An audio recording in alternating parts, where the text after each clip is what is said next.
লাচিতৰ লগত বাঘ হাজৰিকা কেনেকৈ থাকিব? বাঘ হাজৰিকা বোলাটো মানুহেই নাছিলে। শংকৰৰ লগত মাধৱদেৱ যে থাকিব এইটোতো বৰপেটাৰ মানুহে ৰন্ধে ৰন্ধে জানে। শংকৰদেৱৰ লগত ছাৰ দৰে কোন আছিলে? মাধৱদেৱ আছিলে নে আজান ফকীৰ আছিলে?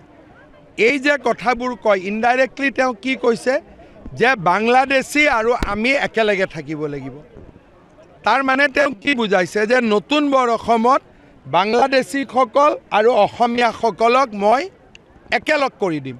তাৰমানে তেওঁ কৈয়ে দিয়ক যে আমাৰ সত্ৰ মন্দিৰ ল'ৰা ছোৱালী যি আছে মই বিসৰ্জন দি দিম। এনেকুৱা বৰ অসম আমাক নালাগে। আমাক কোনখন বৰ অসম লাগে? যিখন স্বৰ্গদেউ চাওলুং চুকাফাই কৰিছিল, যিখন বৰ অসম মহাপুৰুষ শ্ৰীমন্ত শংকৰদেৱে কৰিছিল।